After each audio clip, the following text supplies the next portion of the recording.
Good morning, boys and girls. I hope you're all doing well today. It's me again, and it's the 23rd of September 2016.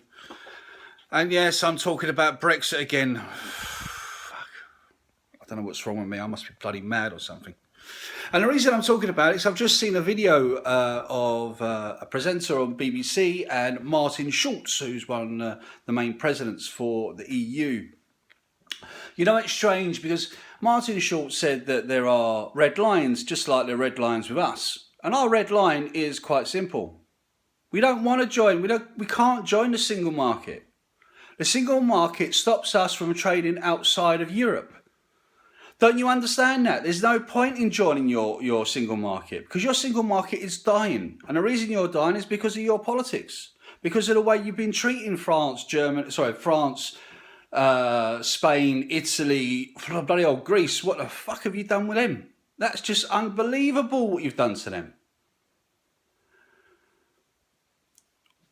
Also, you turned around and said that the free movement of people is a red line for you. Well, guess what? Free movement of people is a massive red line for us. You see, we believe in immigration. The whole 17.4 million people that voted to leave the EU believes in immigration. Immigration is actually good for any country. Brings in diversity, brings in skills. And that's the word, isn't it? It's skills. See, there are going to be people in Europe that have got skills that maybe we don't have in abundance that we need in our country. And that's why we have a border control. So if you've got the skills that we need, then guess what? You can come over. If you've got to come over here and you haven't got the skills, then you've got to have the money to live. You can't expect our economy to help you live your life. We have a system where you put into the system to get something out of the system. The whole point back in, I think it was the 50s, when the Labour Party brought in the unemployment benefit. You had to put into the system to get something out of the system. Now, fair enough, that has changed over the years, and I don't believe in that change. See, at this present moment, the way I see it is that I've got a young daughter. And say, for instance, she's going to be unemployed when she gets older and she becomes unemployed, then she'll work off the money that me and my wife have put into the system over the years. And that's a lot of money. See, I don't punch off the system. I am only going into the system if I really, really need it. And then I come out of it very, very quickly. And as soon as I come out of it, guess what? The government then take it back out of my wages bit by bit to pay them back. That's the correct system.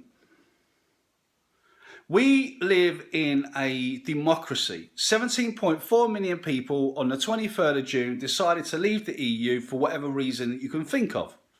The fact is that 17.4 million people were the majority of the people that decided to vote to leave the EU. Now, the EU have got an issue with this.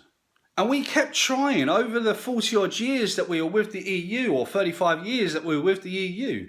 We kept trying to change your way of thinking, but you do not want to listen to us. We kept saying to you that if you don't change, we're going to leave. You do not want to listen to us. And now that we've decided to leave, now you're going to turn around to us, even though we spend about £87 billion per year more than you spend with us. You want to try and dictate to us about having a deal with you? You've got to be mad. You see, if you really want to be hardball about this, then you're going to have people in France, Germany and other countries in the EU. They're going to suffer. People are going to lose their jobs. Because as soon as you start putting up the tariffs, then people won't buy your cars. People won't buy your wine. People won't buy your cheese. See, we are an outlooking country, believe it or not. You turn around and say we're in-looking. We're not. We're out-looking. You see, you put restrictions on us on the single market. You turn around and say, well, we're in a single market and you're going to do our deals for us. We're unable to do that. Well, we don't want that anymore. We want to be able to talk to all these other countries and do deals for us. And guess what? If we're doing well, then more of your people may want to come over to our country. And if they've got the skills that we need, then of course we're going to have our open door on it. But if you're going to be unskilled and you think you're going to come to this country and just ponce off people like myself and my wife and my friends and my colleagues and everything else, well, get lost. I'm not interested. Well, as for the European Union turn around and saying that we should put out a message to all the Europeans that live in our country that have only been here for about 2 years or a year or less than that, and say to them that they could stay in our country or countries, because we are the UK, which is Scotland, Wales, Northern Ireland and England.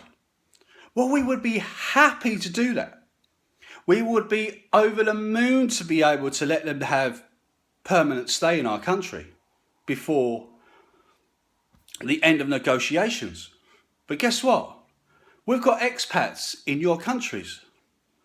And if you turn around to us and said, no matter what the deal, your expats are safe, guess what we're going to do? Because if we don't look after us, then you're not going to do it for us. And vice versa, right? So we're not complaining about you saying that the expats can stay or not stay, but you're complaining about us saying that the Europeans are unable, we are unable to promise the Europeans that they could stay here. You are unbelievably naive to believe that you have a power over us. You really truly do not. We make millions upon billions of pounds through this UK, and we spend billions upon billions of pounds with your countries. If you really want to be that stubborn, then you are going to make sure that people lose their jobs, your economy gets even worse, and your EU is just going to collapse.